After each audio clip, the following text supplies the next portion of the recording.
problema, tentando resolver, uma ajudando a outra. Ah, Jesus, começou!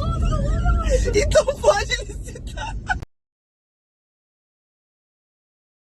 Eu sou Michele Vieira. Eu sou Bárbara Gadelha e hoje você vem com a gente na carona. Hoje nós viemos falar com vocês sobre um assunto que está bombando na gente. É uma auditoria que o Tribunal de Contas da União está fazendo em relação a alguns hospitais da rede federal aqui do Rio de Janeiro, que trata de indícios de possível sobrepreço numa contratação. Eu trouxe até aqui para a gente não falar besteira, né? A colinha do que essa unidade técnica identificou indícios de irregularidade em que ela pontua ter falta de estudo técnico, demonstrando a vantajosidade de realizar a locação ao invés de aquisição de equipamentos de hemodiálise. Fala um pouco pra gente, Bárbara. Então, para quem trabalha em hospital, sabe que o atendimento de hemodiálise ele não é apenas a locação de equipamento com o fornecimento de insumos. Ele também tem atrelado uma mão de obra, que não é uma mão de obra exclusiva, por isso que não é caracterizado como um serviço com mão de obra. São técnicos especializados que vêm, quando vai ser feito o serviço de hemodiálise, vem uma equipe técnica junto. Então não se trata apenas de locação de equipamento com fornecimento de insumos. Quando a gente fala de 14133, a gente lembra principalmente com relação ao ciclo de vida do objeto. Então, se a gente considerar que o objeto, como é apontado na reportagem, ele pode ter um ciclo de vida de até 10 anos, realmente chama a atenção você fazer o processo de aluguel, em que 11 meses você compraria o objeto, em detrimento de comprar um objeto que duraria 10 anos. Mas é importante a gente lembrar que essa mão de obra não tem na rede federal, assim, a gente não tem esses profissionais que fazem o serviço de hemodiálise no quadro de servidores permanentes. Então, por isso, o serviço de hemodiálise é um serviço terceirizado. O que aconteceu é que, provavelmente, no atropelo da corrida, né, porque às vezes o contrato está encerrando, a gente não pode ficar sem serviço de hemodiálise, enfim, pode ter ficado falha essa justificativa e a demonstração disso nos autos. Por isso que a gente sempre fala, o processo tem que falar por si só. Porque o Tribunal de Contas ele não vai entender essa história quando ele lê o processo. Então, se no processo não estava justificado, no estudo técnico preliminar, explicando que não era possível fazer apenas a compra do equipamento, porque não tem profissionais para trabalhar na hemodiálise, o comodato não é viável. Então, assim, a gente sempre que for falar de equipamento, a gente tem que analisar 3 hipóteses. Compra, aluguel e comodato. E considerar manutenção, né, o custo da manutenção dos equipamentos também tem que estar incluído, porque comprar um equipamento que funciona 10 anos, ok, mas a gente vai ter que ter um contrato anual de manutenção, né, desse equipamento. Então isso também teria que estar dentro da análise.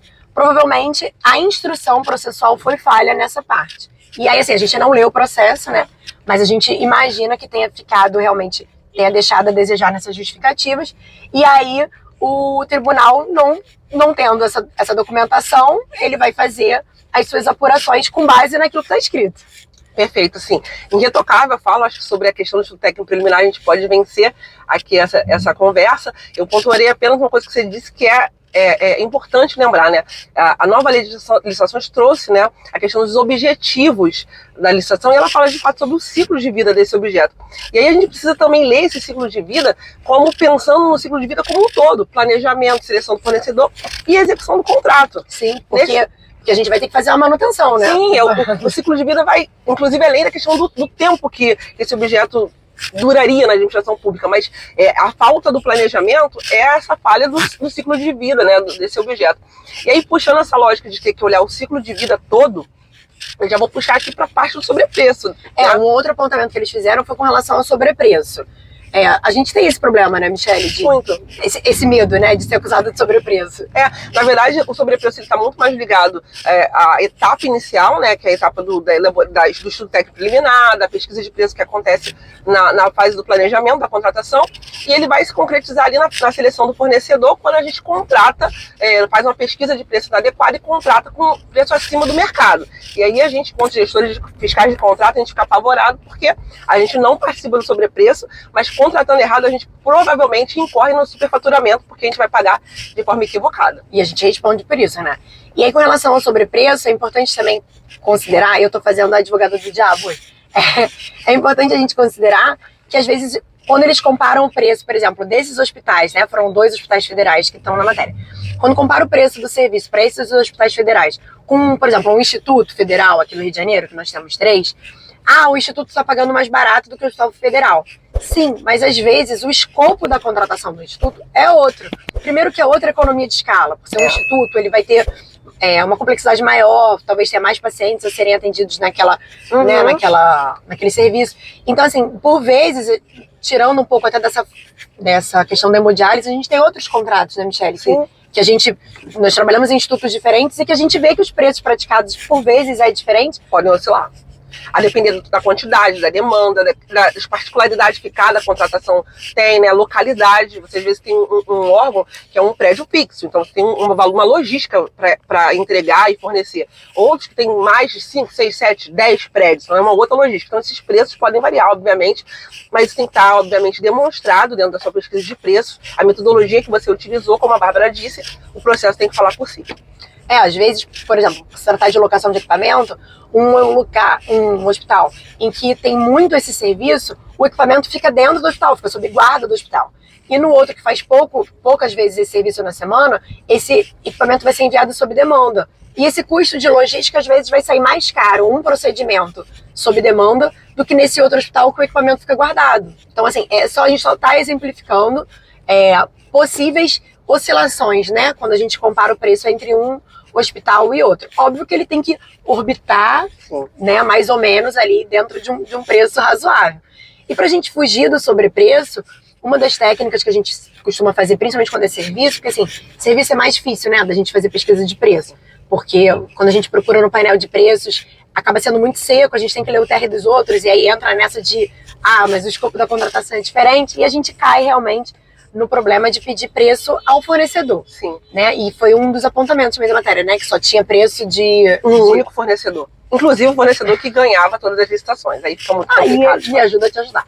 Mas enfim, a gente realmente, de fato, às vezes precisa pegar preço com os fornecedores e às vezes é o único preço que a gente tem realmente para balizar o processo. O que a gente pode fazer para, assim, mitigar o problema do sobrepreço é pedir para que ele comprove, através de notas fiscais, que aquele é o preço praticado no mercado para outras instituições. Né? Isso a gente costuma fazer bastante nos processos de serviço, quando a gente precisa pegar preço com o fornecedor. Então a gente pede para que ele comprove que aquele valor que ele apresentou no processo é, de fato, o valor que ele cobra, né, em outros contratos. Seria, sei lá, uma das formas de avaliar esse custo unitário é muito importante, né? Porque a gente não pode avaliar banana com laranja. Isso é no serviço, principalmente. A gente não pode pegar um preço que a gente faz, como a Bárbara falou aqui, né, de um grande instituto que contrata e executa em grande demanda e comparar com uma empresa que vai fornecer 2 ou 3 vezes no órgão. Esse custo vai ser maior. Mas é importante demonstrar como a gente chega nesse ponto de análise desse custo. E aí, finalizando aqui, tem um ponto que eu queria que a Bárbara falasse, que eu acho que é uma área que ela tem total domínio, que é um apontamento que o próprio Tribunal de Contas também fez em relação ao lote, ter sido uma contratação em lote. O que você acha disso? Então, antes de começar a gravar, a gente conversou sobre isso. O fato de ser em lote, assim, existem justificativas plausíveis para serem em lote, né? Talvez, novamente, no estudo técnico preliminar não estivesse completamente justificada essa necessidade do lote, do agrupamento. Quando a gente fala de equipamento, em geral, a gente já atrela o equipamento à manutenção. Porque não tem lógica eu alugar o equipamento com uma empresa e solicitar a manutenção de outra. Porque a gente vai ficar num jogo entre empresas, uma falando que o problema é de uma, outra da outra. Então, em geral, a gente já coloca equipamento com manutenção com a mesma empresa. O que poderia ser feito no caso de locação de equipamento com fornecimento de insumos é que a gente pode colocar num lote o equipamento com a manutenção e separados os insumos, porque eu poderia comprar insumos com outros representantes comerciais que não necessariamente disponham do equipamento para alugar.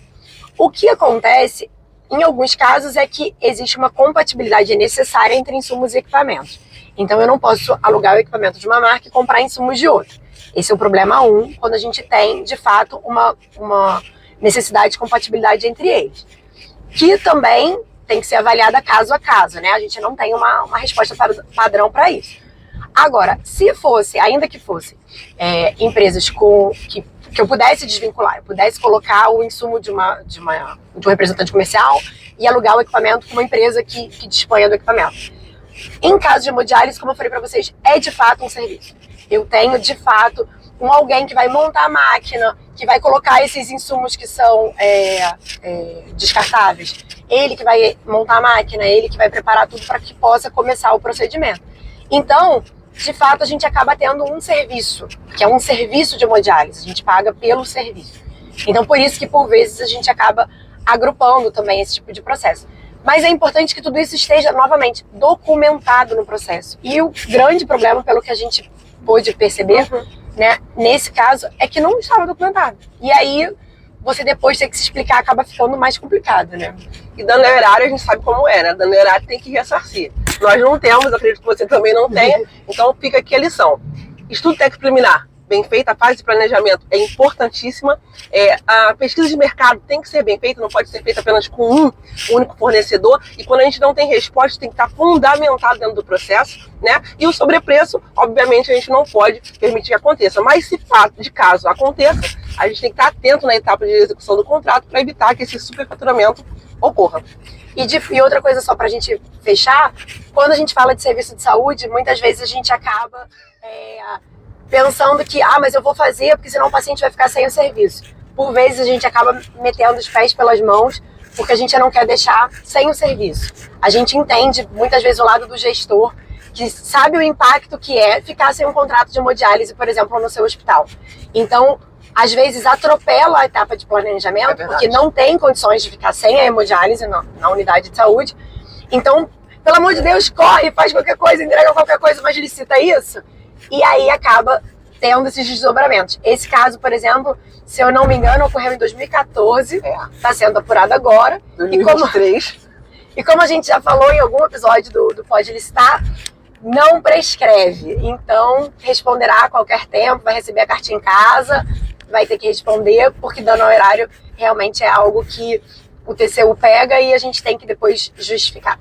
Então, acho que era isso, né? Para quem gostou, se inscreve aí no canal, manda uma mensagem pra gente. Compartilha bastante. E se vocês receberem qualquer matéria, né? Essa matéria, por exemplo, a gente recebeu de um colega. Então, se vocês tiverem algum assunto que vocês queiram que a gente discuta por aqui também, manda mensagem pra gente que a gente traz aqui na carona. É isso. Vem pra carona você também. Vem!